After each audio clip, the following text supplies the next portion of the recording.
Is this thing on?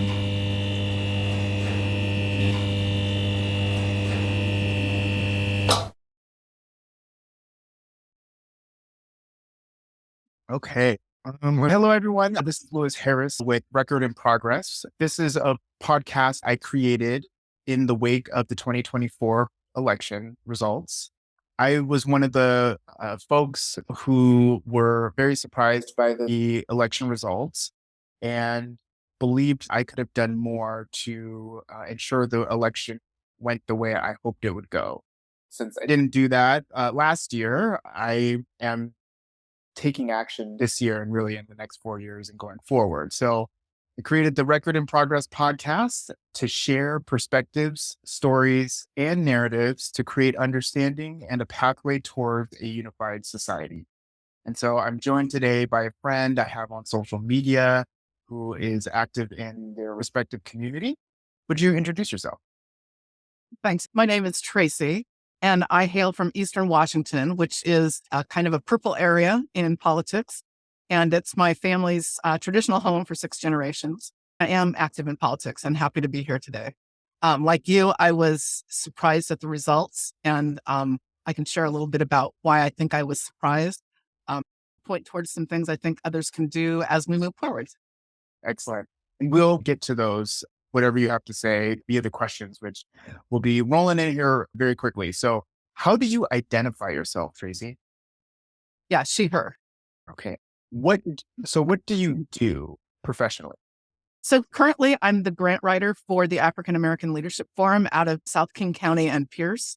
I'm also a retired public school teacher and university professor. Excellent. Really great to have you because you have some perspectives around Black excellence, Black liberation, or the social justice movement, right?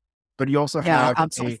an education background, which I'm sure you have a lot of wisdom to share with us. So, when you said what you do, the next question is what is a credential that you use most often to sell yourself on job applications? Yeah, I do have a PhD. So Dr. Tracy is what they call me at the workplace. I contract, but yeah. No, very good. And just to clarify, what did you get your doctorate in? In educational leadership. Excellent. Thank you. All right. So, how did you vote in the 2024 presidential election? Yeah, I was Kamala Harris all the way and blue ticket all the way down.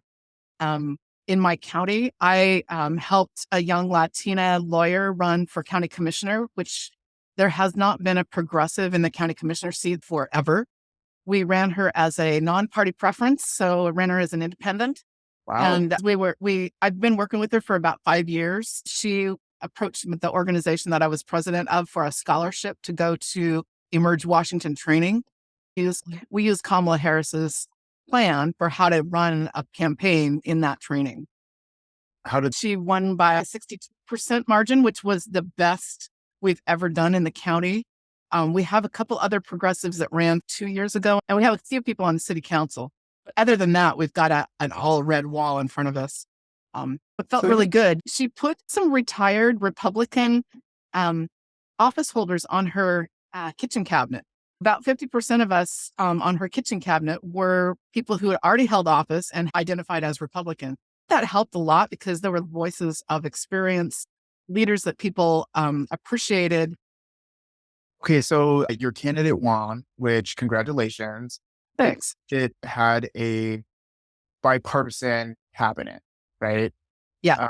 Yeah. And as you and I both know, in the eastern half of Washington state, it is mostly rural and Republican. Yeah. It sounds like your candidate strategy did well, obviously. My theory about this, I learned a lot by working with Lisa Brown when she ran for Yes. Congress in 2018. Now she is the mayor of Spokane. Lisa is a bipartisan bridge builder, even though she was the Senate majority leader in the state as a Democrat. She knows how to build bridges with other folks. In places where it's not blue, blue, blue, we've got to really identify with our independent friends and say, how do we share values and bring them out to vote? Because about a third of the voters aren't voting. People Right. who are registered just aren't coming out to vote. And Yeah. although Washington State, I have to give kudos to our friend Shasti Conrad because Washington State was the one state that got bluer in this election cycle. Axios has the data that shows which states turn more red, which states turn more blue, and Yep. Washington state stands out like the gold star state. So um, We accomplished something despite, the we national did. result. I actually saw that chart, so I know exactly the chart you're talking about. Uh, Thanks. and that is impressive. So thank you for that. The next question I have is, what are three feelings that you have about the results of the 2024 presidential election? I would say deep sadness over the opportunity to elect such a qualified Black woman. During COVID, Shasti and I ran a PAC, Opportunity PAC, to elect Black women in Washington state. We had up close experience watching their campaigns. What PACs can do is independent expenditures. So we ran big virtual fundraisers and did lots of media. We got national, regional, and local media for them. We knew they would be great. When they got elected, they've been active in our legislature, writing bills, Right. passing bills. Jamila Taylor is one example, just a hot shot of a legislator. We need these Good. women in leadership. So just the fact that we knew that Kamala comes right out of that mode and would have been such a great leader for all the people. I mean, I think she ran a Right. terrific campaign. So sadness that she didn't get elected. I think frustration because even though I call myself part of the big D tent, the big Democratic tent, I am not currently, well, I'm a vice chair in a legislative district, but I'm not That, part of kind of the inner workings of the Democratic Party. And I feel like we fall all over ourselves as Democrats. We sanction each other, measure each other's speech, and we don't have, as much as we're a big tent party, we don't embrace big tent strategies. I wish we could figure out a better way to get more people engaged and involved. I have a 29-year-old son, for instance, and he feels very disenfranchised from the organization. Even though he knows Shasti personally, he likes her. The Democratic Party is not for me. Even though he's solidly Democratic, and he's always telling me I'm just not liberal enough. But that also speaks to what you're talking about, that we are a big tent, but we are divided amongst that tent. It almost seems like we are vying for importance in our respective identities when we should be uniting around issues that unite us all, right? Yes. Okay. And I think my third emotion is I'm really committed to listening. I want to listen to folks. And kind of paired with that, I was so motivated by Heather Cox Richardson's live podcast yesterday.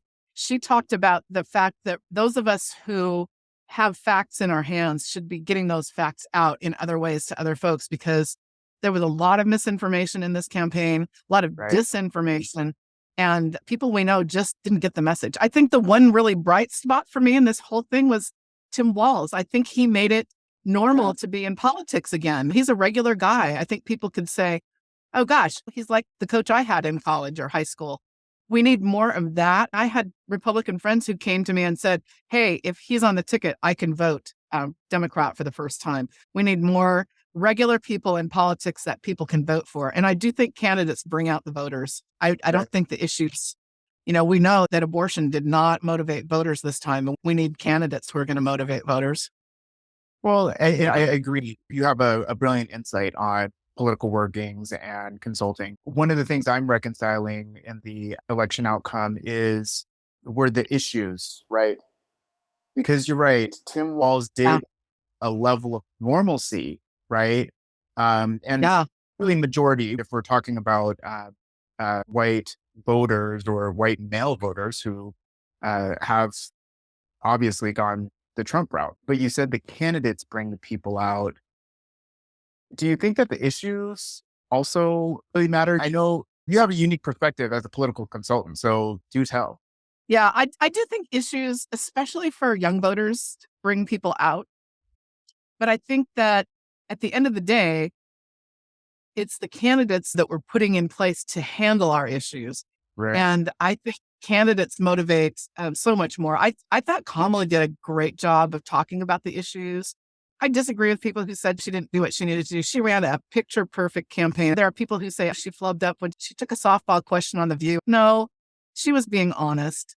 People maybe had a different idea of how they wanted her to answer the question. They wanted her to separate herself from Biden. Biden's been a great president, and they have come Respectable, together at with their least. differences.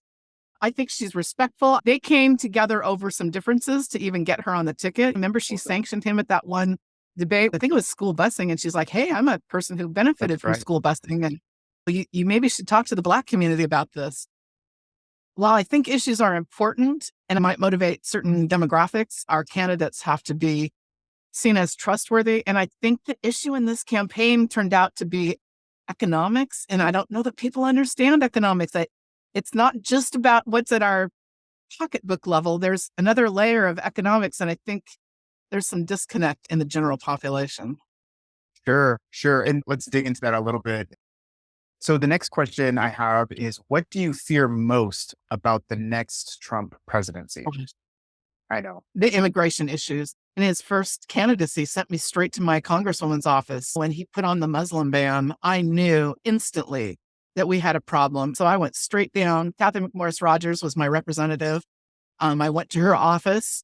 I met some friends there that are now lifelong friends. Four of us sat in the office and talked to her staffer for like 3 hours. She was like, well, there aren't Muslims in Eastern Washington. I said, pardon me? Of course there are Muslims. Well, Right. who are they? I'm telling you who they are.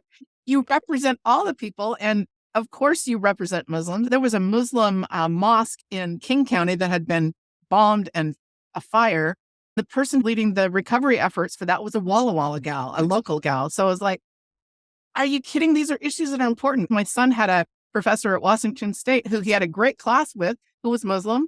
Like, we really value that for our students in education. And, we want all of our neighbors to be treated equally. We don't want certain populations to be targeted and banned.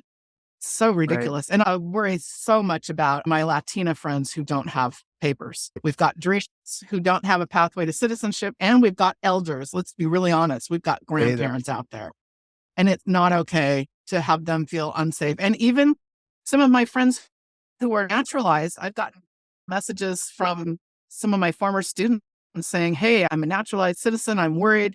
And I reached out to one of my immigration lawyer friends and said, hey, what do you think? And she's like, they don't need to worry. But it's true that there's just fear in the general population Right. because, their group is being targeted and it's not okay. That's a great point. My concerns are also shared with them. And it's just like, Yeah. it's up because, well, on the one hand, it hasn't happened yet, but like Maya Angelou said, believe somebody when they show you who they are, right? Trump Yeah. has shown us very consistently who he is. And it's Yeah. indicative with some of what he's saying now that he is president-elect. I hear you, and I'm hearing from my friends and family members who are also of that community. What do you hope most about the next Trump presidency? I hope that those of us who know how to treat each other better can step forward and lead. Okay. Um, my friend Cindy Bright runs Heartbeat Radio on Wednesday nights, Yep. and I she don't think. pulled together a group and said, hey, we need a new version of the Green Book. Got a group of people working on that. She said, as Black women, we've got to pull together. And I feel privileged to be a listener in that space. I'm not Black, but I'm welcomed to be a listener in there. It gives me hope that people are pulling together. I'm also going to be on a call tomorrow morning with my friend Heather from Seattle, who is pulling a group of women together. How do we help one another? I've got cousins in North Idaho who voted for a man who's taken away maternal health care. These are all women of childbearing age, and they have no maternal health care in North Idaho. How can I both love them, help them, and maybe educate them that perhaps we can solve this at the ballot box next time? Say that. Yeah, that's absolutely right. And you give me tingles because a lot of the messages out of the Democratic side after the election results were we have to come together, have our community, preserve our safe spaces, and strategize because things are going to change really quickly for us in this country. Absolutely. So here's the next question. What do you believe about the people who voted opposite of you? I think they were underinformed and perhaps even misinformed. One of my bridesmaids' husband was a big Trumper, and he just buys the party line. He doesn't question. I have a couple people in my family that vote Republican and they just don't read up on the issues. And their news sources, I don't believe Fox is news. I think Fox is entertainment. Right. I have to take a page out of my mother and grandmother's book. My grandmother lived to 102 and said, Fox is not allowed in my home. My mother has done the same thing and been more bold and said, it's not news. We Right. need people to listen to verified sources. Right. Um, So what is the worst thing about society to you? I think that we're all in these little foxholes. The new media has given us the ability to go down deep into these little post hole, foxhole. We have little tiny silos. It's kind of like the Protestant church in America. There's like Right. 880 different kinds of Protestantism. We're not talking to each other across differences. We're Mm, talking within our own. Everybody feels like everybody else is the enemy in some respect. And I think that's a really sad commentary. Like, if they're not with me, they're against me. And I just don't think it's true at the base. I think people are really good. I think at the end of the day, good people are going to do good things. right. But I think we need to get up out of those foxholes and shake each other's hand, be willing to talk on the street and meet our neighbors that we don't know, and conversations across differences in a way that's respectful and that we hear.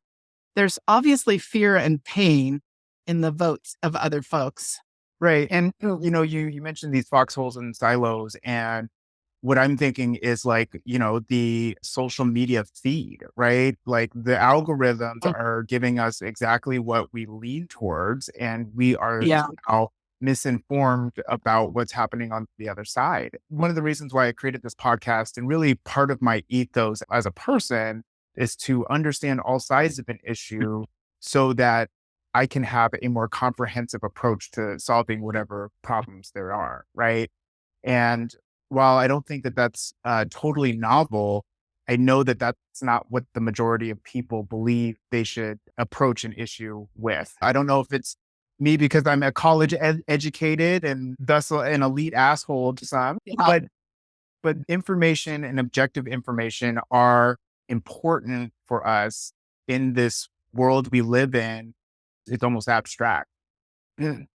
So, Yeah. Kudos to you for doing this. I think it's incredibly valuable. And I'm looking forward to hearing all your episodes. excellent. Where do we find the feed, by the way? Good question. I'm currently on Spotify podcasts. I have a YouTube channel, Facebook, and a website. I'm probably going to be diversifying the distribution more as I start publishing more episodes, but I'm going to have my first episode out today.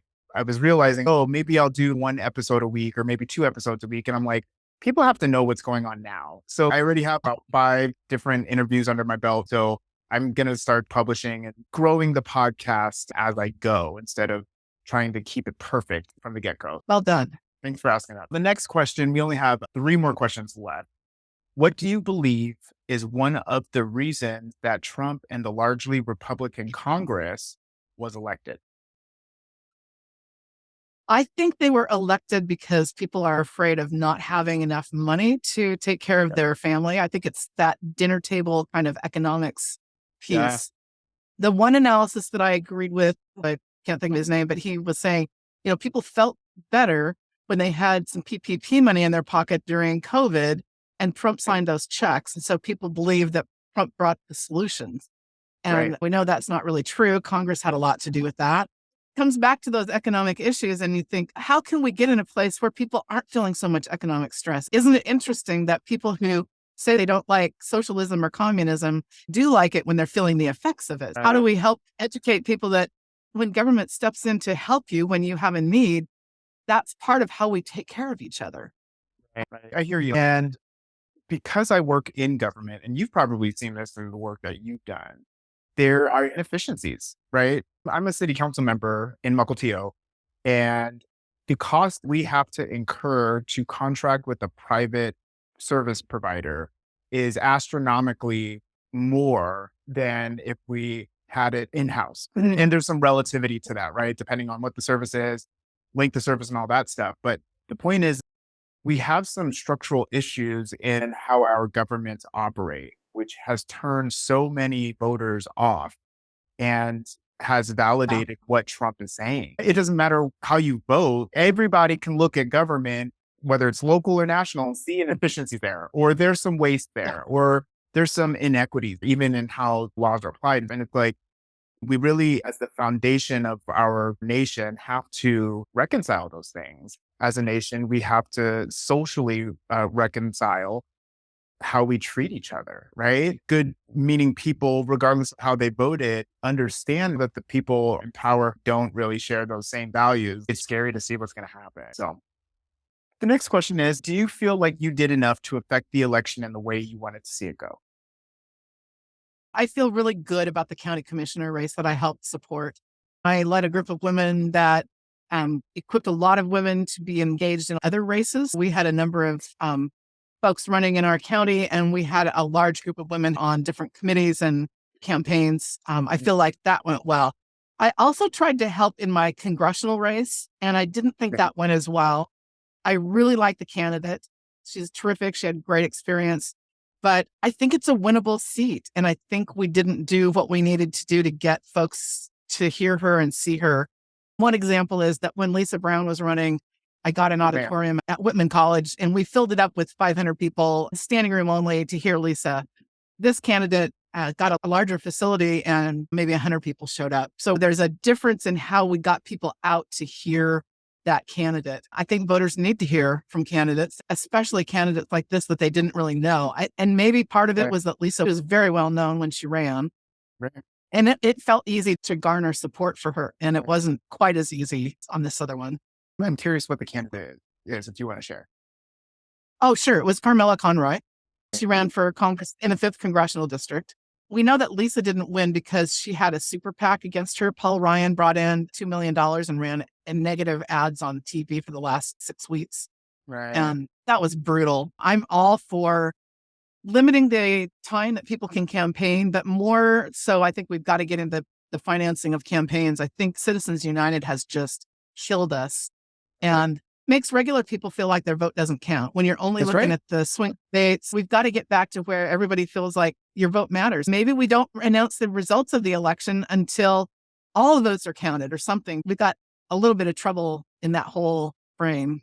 No, you're right. The Citizens United, we all like, most folks know that that is part of the reason why politics have become so dark and corrupt in America. You did also mention we need to make people know that their vote matters, right?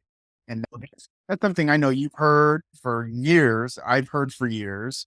It's not a new concept, but is a function of some of the erosion that has happened in valuing people's voices and creating access for Americans to vote, and some of the Yeah. rhetoric built in the last 20 years has kind of done some of that erosion. Thank you for your answer. The last question we have is, what do you want to say to the version of yourself 4 years down the road? Yeah. I hope that I stay engaged with Emerge Washington and Emerge America to help women candidates.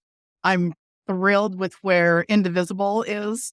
The groups in Washington state, in Western Washington, have been very active and helpful. I think Eastern Washington, maybe I can have a hand in helping those indivisible groups come back into activity, especially in the congressional district. I think that could really help. I think when regular people talk to other regular people, we make a difference. And I want to be part of moving the needle. I guess I feel partially satisfied about what I did and partially like maybe I could do some more. Any person with a shred of leadership in them always thinks that they can do more. I appreciate your leadership, your expertise, knowledge, and the work that you do. We do have to endure and we do have to organize and we have to Yeah. forward. So thank you so much, Tracy. I appreciate you and your time. Just as a sound off for the record in progress, we are all different, but we are all also the same. What matters is we recognize that and move forward to make a better world for all of us. So thanks again. Absolutely. Hey, thank you for doing this. So that sounds great. Look Absolutely. forward to more. You take care. Oh, you too. Bye bye.